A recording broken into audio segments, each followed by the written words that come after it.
संसार में किसी का कुछ नहीं। ख्वाह मख्वाह अपना समझना मूर्खता है, क्योंकि अपना होता हुआ भी कुछ भी अपना नहीं होता। इसलिए हैरानी होती है, घमंड क्यों, किस लिए, किसका? कुछ रुपये दान करने वाला यदि यह कहे कि उसने ऐसा किया है, तो उससे बड़ा मूर्ख और कोई नहीं। और ऐसे भी हैं जो हर महीने लाखों का दान करते हैं, लेकिन उसका जिक्र तक नहीं करते, न करने देते हैं। वास्तव में जरूरतमंद और पीड़ित की सहायता ही दान है, पुण्य है।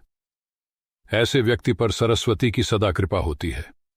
पर क्या किया जाए, देवताओं तक को अभिमान हो जाता है, और उनके अभिमान को दूर करने के लिए परमात्मा को ही कोई उपाय करना पड़ता है।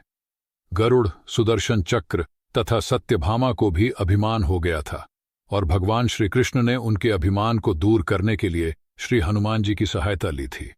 श्री कृष्ण ने अपनी पत्नी सत्यभामा को स्वर्ग से पारिजात लाकर दिया था, और वह इसीलिए अपने आप को श्री कृष्ण की अत्यंत प्रिय और अति सुंदरी मानने लगी थी।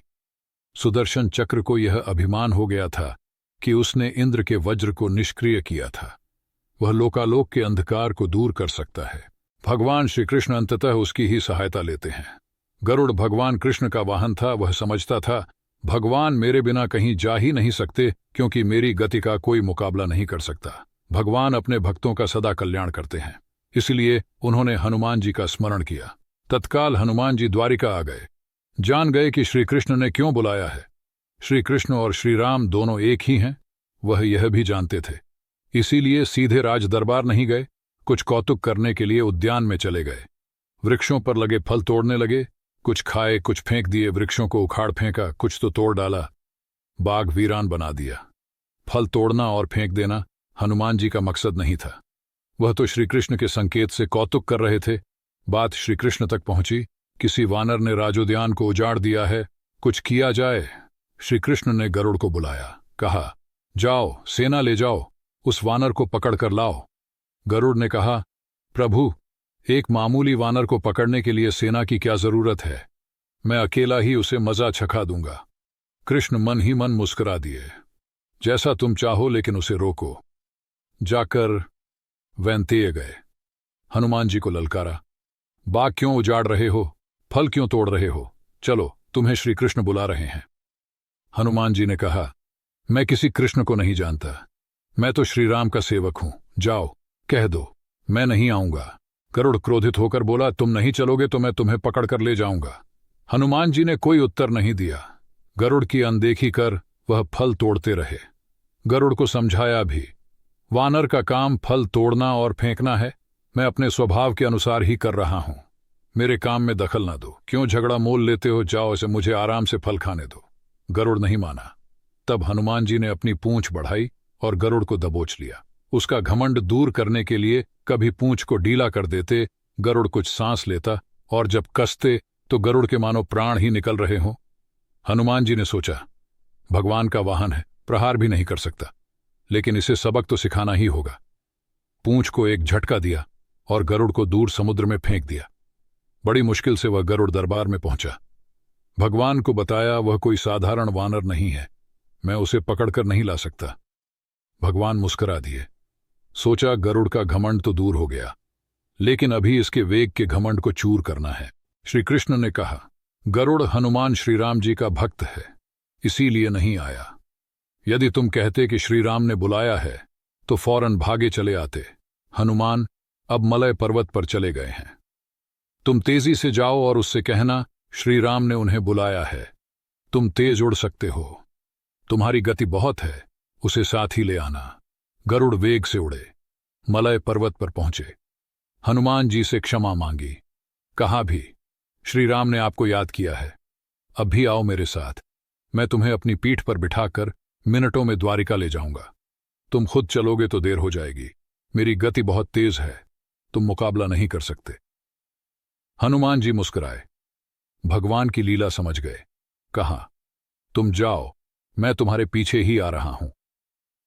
द्वारिका में श्रीकृष्ण राम रूप धारण कर सत्यभामा को सीता बना सिंहासन पर बैठ गए। सुदर्शन चक्र को आदेश दिया, द्वार पर रहना, कोई बिना आज्ञा अंदर न आने पाए। श्रीकृष्ण समझते थे कि श्रीराम का संदेश सुनकर तो हनुमान जी एक पल भी रुक नहीं सकते, अभी आते ही होंगे। गरुड़ को तो हनुमान जी ने विदा कर दिया और स्वयं उससे भी तीव्र गति से उड़कर गरुड़ से पहले ही द्वारका पहुंच गए। दरबार के द्वार पर सुदर्शन ने उन्हें रोककर कहा, बिना आज्ञा अंदर जाने की मनाही है। जब श्री राम बुला रहे हों तो हनुमान जी विलंब सहन नहीं कर सकते। सुदर्शन को पकड़ा और मुंह में दबा लिया से अंदर गए। सिंहासन पर श्री राम और सीता जी बैठे थे। हनुमान जी समझ गए। श्री राम को प्रणाम किया और कहा, प्रभु, आने में देर तो नहीं हुई? साथ ही कहा, प्रभु, मां कहाँ है? आपके पास आज ये कौन दासी बैठी है? सत्यभामा ने सुना तो लज्जित हुई, क्योंकि वह समझती थी कि कृष्ण द्वारा पारिजात लाकर दिए जाने से वह सबसे सुंदर स्त्री बन गई है। सत्यभामा का घमंड चूर हो गया। उसी समय गरुड़ तेज गति से उड़ने के कारण हांफते हुए दरबार में पहुंचा।